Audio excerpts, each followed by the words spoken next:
Mayong buntag kanatong tanan.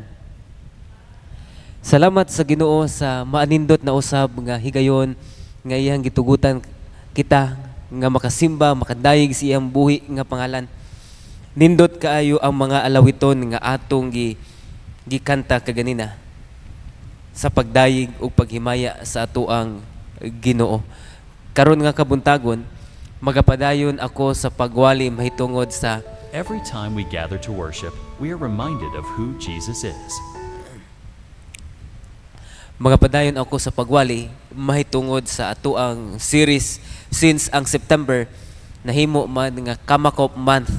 So akong ipadayon sa pagwali last Sunday si Pastor Nonong naghatag og overview unsa ang kahulugan sa atoang logo as Kamakop. Ang kanang cross unsa kay kahulugan nana? Ang hulugan nga si Jesus mo ang atong manluluwas. Ang kanang murag kopa, actually basin na siya, murag palanggana, nang hulugan na si Jesus mao ang atuang sanctifier or magbabalaan. Ang kanang murag pitchel, sudlanan sa lana, nangahulugan nga si Jesus mao ang atuang mananambal. Ug ang kanang corona, nangahulugan nga si Jesus mao ang atuang umaabot nga hari, Savior, Sanctifier, Healer, and Coming King. Unya karon nga kabuntagon, gusto nako tagaan og emphasis si Jesus as our Sanctifier. Siya ang atuang magbabalaan. Iya kitang gina-sanctify through and through. Ug kabalo ko nga sa makadaghan nga bahin nakadungog na mo ani nga wali. Samtang last Wednesday, before ang prayer meeting, nag-search ko sa internet may tungod sa Jesus as Sanctifier. Unya, nigawas maghihapon dito ang link sa akong pagwali last year. Ako ang gipaminaw ang akong giwali. Unya, salamat sa Ginoo kay na-remind na pud ko pag-usab mahitungod sa pagbalaan ni Jesus sa kinabuhi sa usa ka tawo.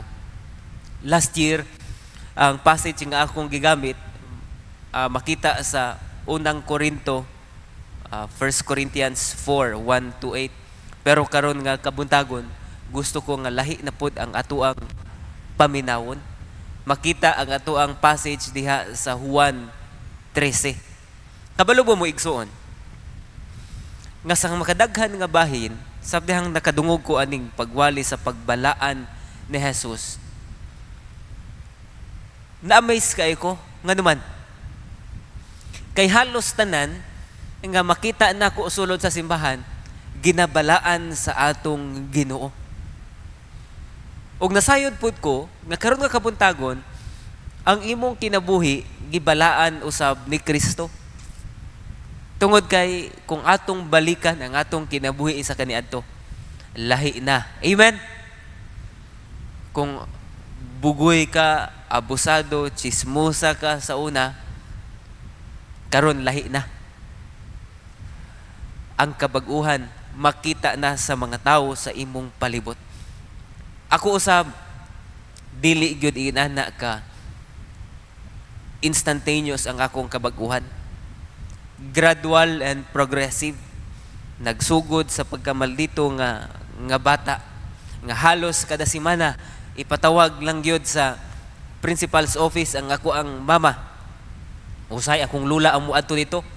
Mo nang after sa principal's office, pag uli sa balay, andamo na nako ang akong kaugalingon. Kay latiguhon gyud ko sa ako ang mama or sa ako ang lola. Akong papa wala man kay nag-duty man sa layo.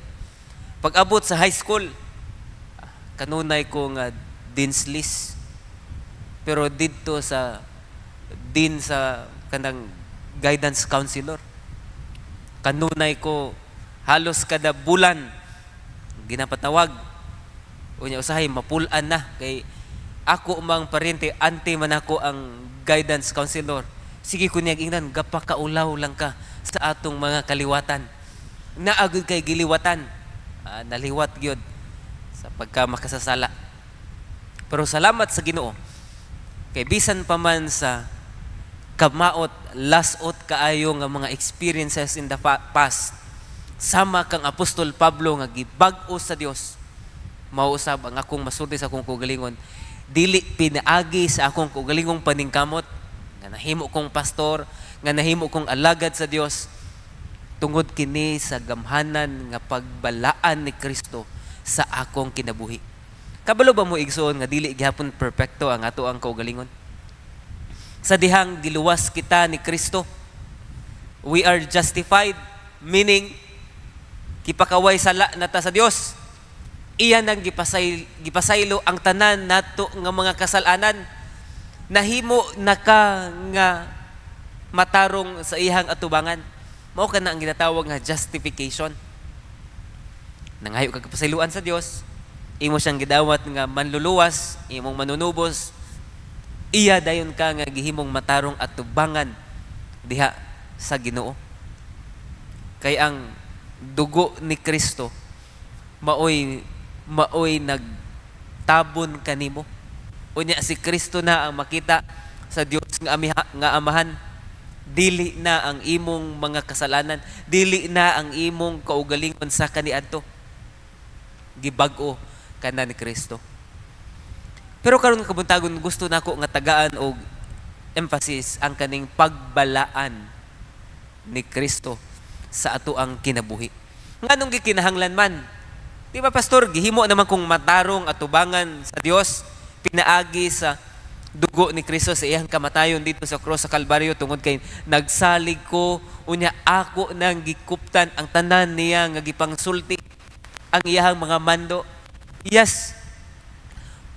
Pinaagi sa grasya sa Dios, nahimo kitang naluwas, nahimo kitang kanang matarong siya atubangan, pero gikinahanglan nga matag adlaw magkinabuhi kita nga balaan. Og dili nato na kaya sa atong kaugalingon kay ang ato ang default mobalik kita sa atong pagkamakasasala. Ipasaylo na ta sa Dios, pero mobalik og balik lang sa kagihapon. Kay mao man gyud ang ato ang default. Mao anay nakaset sa ato magpakasala. Unya hangtod sa maabot sa puto nga komportable na kaitda sa atong mga sala. No wonder kung mutan-aw ka sa ato ang mga balita karon, unsa ang number 1 nga headline? Corruption. Sala. Ang tao, ang atong mga leaders nahigugma na pag-ayo didto sa salapi. Unsay giingon sa Biblia mahitungod sa paghigugma sa salapi? Mao kini ang root sa tanan nga mga evil. The love of money is the root of all evil.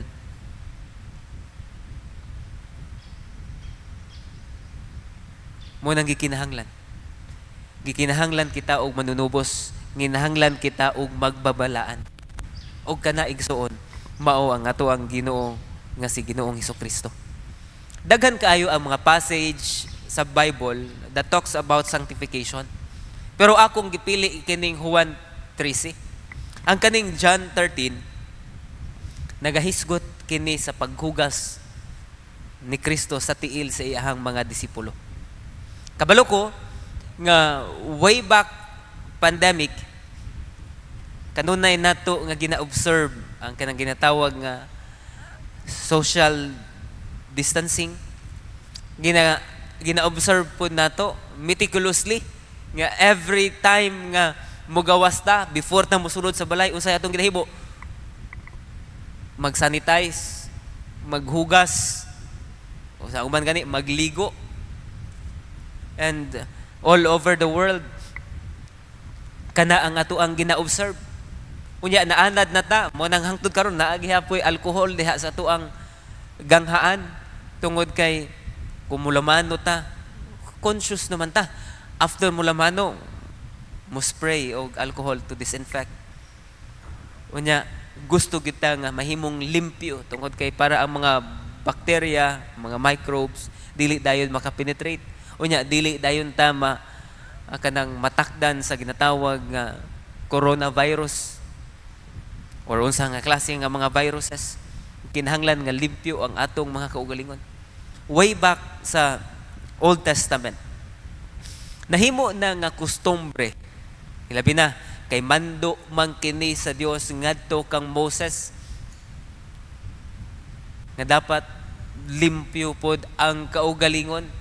Kung imong basahon diha sa Leviticus ug sa Deuteronomy, kapila gibalik-balik, no? Nga mahimong putli, balaan dapat ang usa ka tawo, or unsa nga mga oras or sa unsa nga sitwasyon mahimo nga putli ang usa ka tawo. Gani, bisan lang ang simple nga pagduol sa patay nga animal, patay nga hayop, patay nga tawo, kinahanglan nga i-isolate dayon sa usa ka Hudiyo ang iyahang kaugalingon at least 7 days. Makahikap ka og babaye nga naay menstruation nga kanang gidugo, tulo ka adlaw ang imong isolation. Ingon ana ka mitikuloso ang Ginoo mahitungod sa being clean, sa paglimpyo, being putli. Pero kabalo ba mo nga kana nga mga binuhatan, kana nga kustombre, ang paghugas, ang pag-isolate, gani ang pag-disinfect sa atong panglawas, actually outside or external lang na nga paglimpyo. Mo nang nakita sa Ginoo nga balik-balik naman nahimo mang kustombre lang, unya temporal.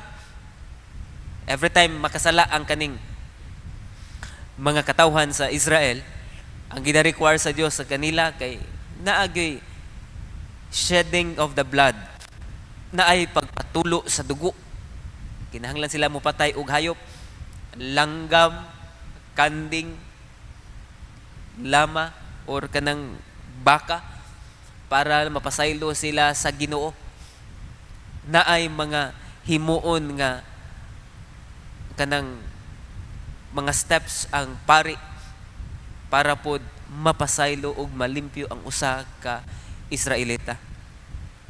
Mo nang nakita sa Ginoo ang need, mo nang once and for all iyang gipadala ang iyahang bugtong anak nga si Ginoong Jesucristo. Namatay dito sa cross sa Kalbaryo para kasalang ang sakripisyo nga gihimo. Ang pagdagayday sa iyahang dugo is more than enough to cover tanan nato nga mga kasalanan.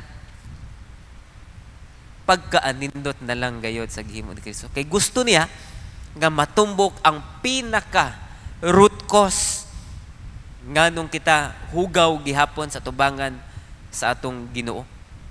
Mo nang iyang ipadala ang iyang bugtong anak. Karon, in terms sa pagbalaan, gusto nako nga basahon kining particular nga passage nga diha makita sa Juan 13. Murag dili mo function. Ang giingon sa pulong sa Dios. Juan 13. Bisperas kadto sa kasaulugan sa pagsaylo. Nasayod si Jesus nga miabot na ang panahon sa iyang pagbiya niining kalibutana og pag-adto sa Amahan. Kanunay niyang gihigugma kadtong mga iya nga ania sa kalibutan og gihigugma niya sila hangtod sa katapusan. Nanihapon si Jesus ug ang iyang mga tinun-an. Niadtong taknaa, gitisok na sa yawa ngadto sa hunahuna ni Judas nga anak ni Simon Iscariote ang pagbudhi kang Jesus. Next slide. Nasayod si Jesus nga gitugyan kaniya sa Amahan ang tanang gahom ug nga siya gikan sa Dios ug muadto sa Dios. Busa mitindog si Jesus, gihukas niya ang iyang sapaw ug nagbakos siya tuwalya. Unya naghuwad siya tubig sa planggana ug gihugasan niya ang mga tiil sa mga tinun-an ug gipahiran sa tuwalya nga iyang gibakos. Miduol siya kang Simon Pedro ug si Pedro miingon kaniya, Ginoo, hugasan mo ba di ay ang akong tiil? Si Jesus mitubag, dili ka pa karon makasabot sa akong gibuhat apan makasabot karaon niya. Si Pedro miingon, dili gayud ako magpahugas nimo sa akong mga tiil.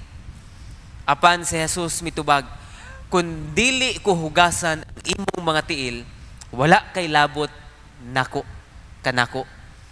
Si Simon Pedro mitubag, kun mao ka na, Ginoo, dili kay ang mga tiil ko lamang ang hugasi, kundili hasta usab ang akong ulo o mga kamot. Apan si Jesus miingon, ang nakaligo, hinlo na o dili na kinahanglan nga manghugas pa, gawas sa iyang mga tiil. Kamong tanan, hinlo na, gawas sa usa kaninyo. Mao kini ang pulong sa Dios nga atong pamalandungan, ug ako lang nga giputol diha ang istorya. Si Jesus mao ang atong gamhanan nga Dios, ug siya mauusab ang atoang magbabalaan. Kabalo ba mo mga igsoon? Katong last slide na lang ang atong ipakita.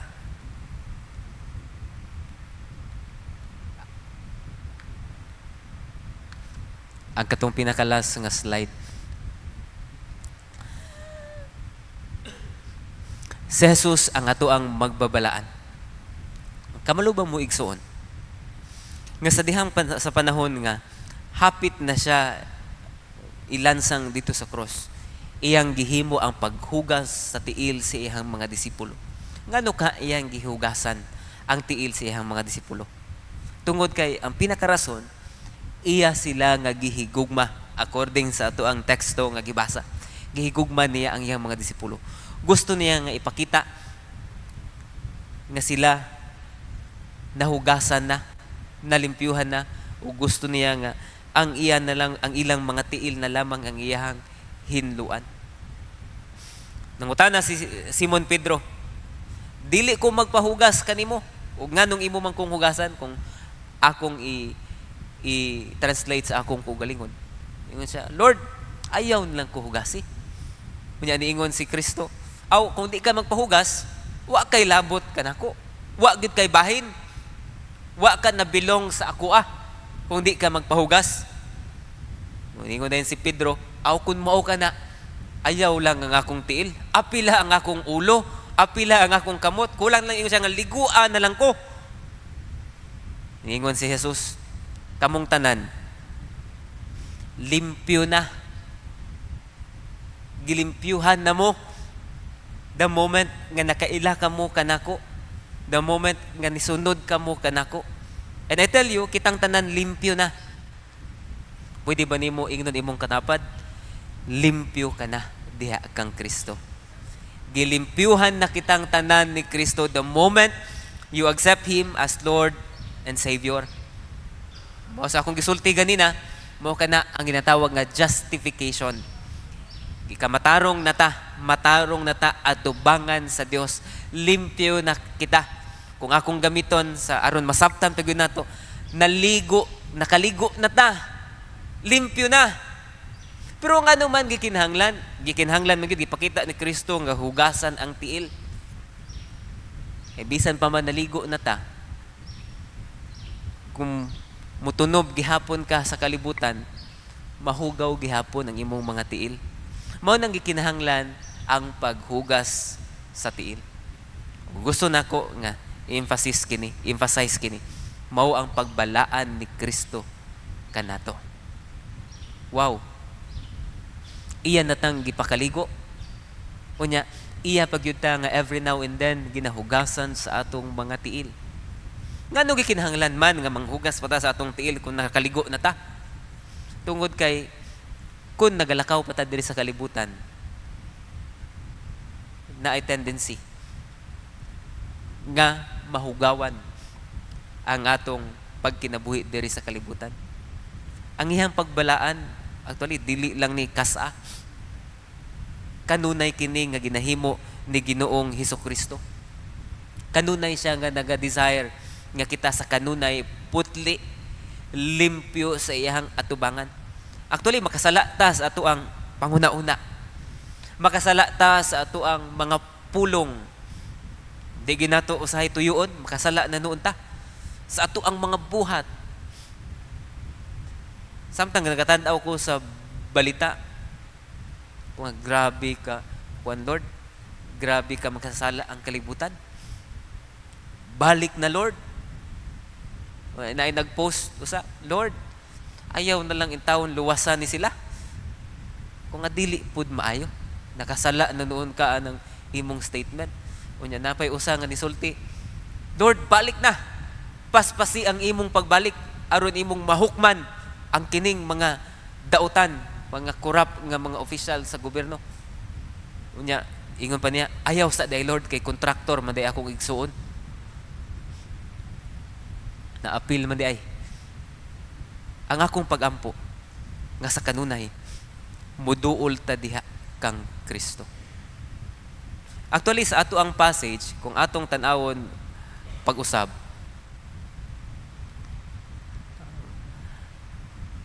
akong tanawon kining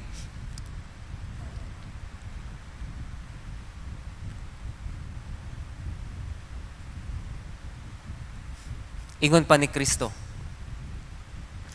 ang nakaligo hinlo na og dili na kinahanglan nga manghugas pa gawas sa iyahang mga tiil. Wow. Kani nga statement, ang kaning paghugas ni Kristo sa tiil sa iyang mga disipulo, actually ongoing kini. Hangtod karon si Kristo kanunay nga naga-invite ka nato nga atong ipahugas ang atong mga tiil diha kaniya. Posible ba na, pastor? Wala naman si Jesus. Ang balaang espiritu nagapuyo ka nato. Unya mao ang iyang gitahasan sa paghugas ka nato. Dili lamang external nga paghinlo, mao kini ang internal nga paghinlo ka nato. Makasala kita sa ato ang kaugalingon. Naa ang balaang espiritu nga mao'y naga-convict ka nato sa atong mga sala. Mao nang every now and then kung maghimo ka, ga-desire pa lang ka himo sala, naay struggle, naay pagduha-duha, naa ang ngod kay ang balaang espiritu naa nagapamuhat sa imong kaugalingon.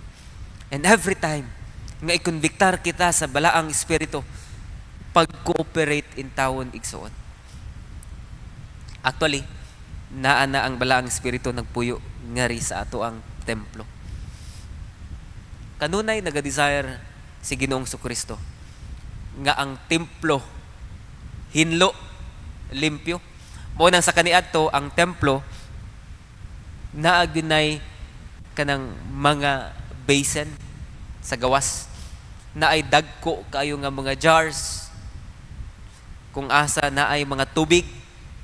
Mo nang ka-remember mo katong wedding at Cana, ang first nga miracle ni Jesus dito sa Cana, dito sa templo kung asa gihimo ang katong seremonya sa kasal, na ay mga tubig o katong tubig nga para panghinlo sa tiil, mao kadto ang gihimo ni Jesus. Gihimo niya nga bino, water into wine, turn the water into wine in John chapter 4.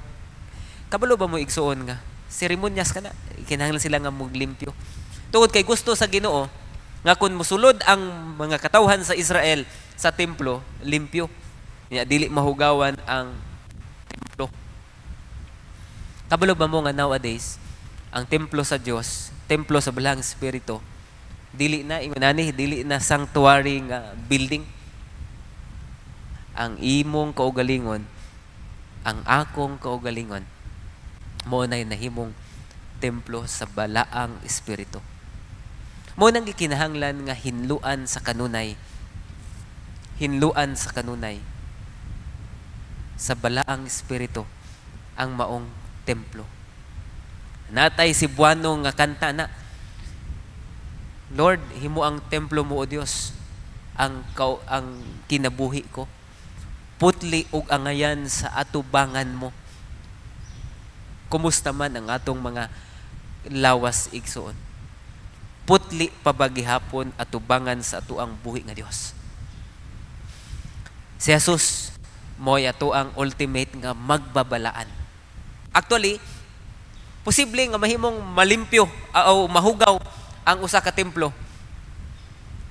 kun dili kita willing magpahugas ngadto sa balaang espiritu.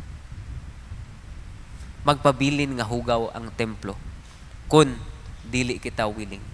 So meaning, naga-require og cooperation, naga-require og willingness nga magpalimpyo.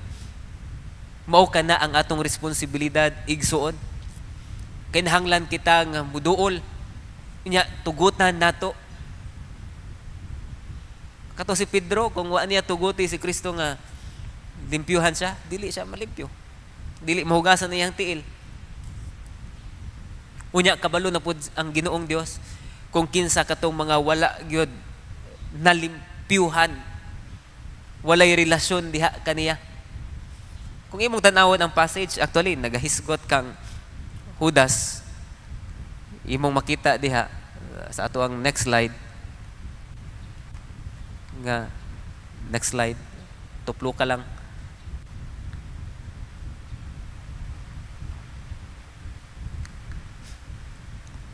Nga iyang ilhan na niya, nahibaw-an niya kinsa katong mga iya sa kaaway, referring to Judas. Meaning, in the first place, wala gyud ay relasyon si Judas.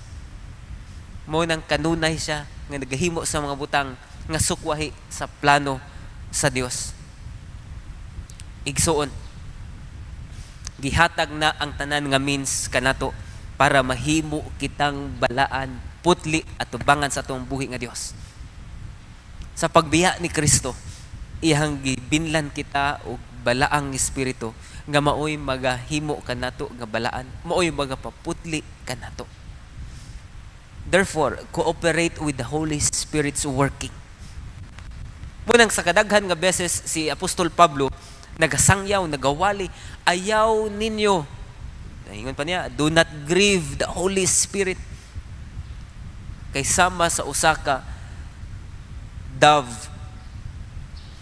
magluib usab ang balaang espiritu. Mag-grieve usab ang Holy Spirit. Muna ang Holy Spirit mag-work all the more if we cooperate, if we walk with the Spirit, if we are filled with the Spirit in us. Ang akong pagampo, kanunay kita nga mo cooperate sa ato ang gamhanan nga Dios, ang Dios Espiritu Santo. Ang akong pagampo nga kanunay kita nga muduol diha kaniya. Dili nato kaya nga himuong balaan, matarong ang atong kaugalingon. Nanginginahanglan kita sa iyahang paghugas, sa iyahang pagputli kanato. Aron mahimo nga sama sa pag-encourage ni Apostle Paul. Ingon pa niya sa Romans, I urge you, brethren, to present your body as a living sacrifice, holy and blameless.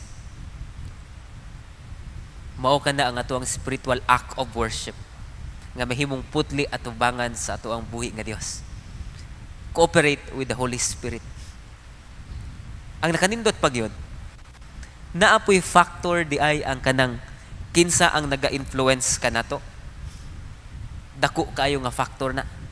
Posible nga may influensyahan kita, duha ang influence diri sa kalibutan, bad and good influence. Kung atong ginatugutan ang atong kaugalingon, nga makahalubilo ta sa kanunay sa mga taong adunay relasyon sa Dios, gina-encourage ta all the more nga mahimong magkinabuhi nga balaan tungod kay atong ginabantayan ang matag usa. Ginabantayan, dili manghimantay, pero atong ginatabangan nga magkinabuhi nga balaan. Na ay accountability. Muna ang akong encouragement sa inyong tanan mga igsuon. Maghimo mo og grupo. Nindot kaayo kay ang ato ang Arcelia's team na agud sila ay grupo every now and then gina-remind ang matag usa paun sa mahimong align ang kinabuhi diha sa atong buhi nga Dios. Unya ang nakanindot pagyod kung ang balaang espiritu mismo ang naay pinaka-influence sa imuhang kaugalingon, that every now and then ang imong ginahimo uyon sa iyang kabubuton. Igsuon, padayon sa pag-kooperar sa pagpamuhat sa Dios. Dili man ta perfect samtang naapat diri sa kalibutan, hinahanglan kita sa paghugas sa balang espiritu. Are you willing to cooperate with Him? Ikaw lang ang makatubag ana igsoon. Nindot kaayo nga pagbalik ni Kristo, iya kita nga makaplagan nga putli, iya kita nga makaplagan nga matinumanon, iya kita nga makaplagan nga nagkinabuhi uyon sa iyang kabubuton. Tungod kay iya na kita nga gihimong balaan o kanunay siya nga nagapamuhat ka nato if we are willing. Ginoong Dios, nagapasalamat kami sa ibuhang pulong, kundiin nagapahimangno kanamo Ginoo nga ikaw ang among Dios nga gamhanan.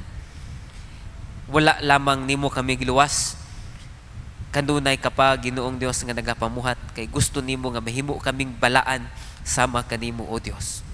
Lord, tudloi kami sensitive sa leading sa imong balaang espiritu, nga mahimo pud kami Ginoong Dios nga willing mo cooperate diha kanimo. Dalaygon ka Ginoo sa walay katapusan. Salamat sa imong pulong nga among nadungog karon sa pangalan ni Jesus. Amen ug amen. Atong tagaan og kusog nga pagpalakpak ang atong Ginoo.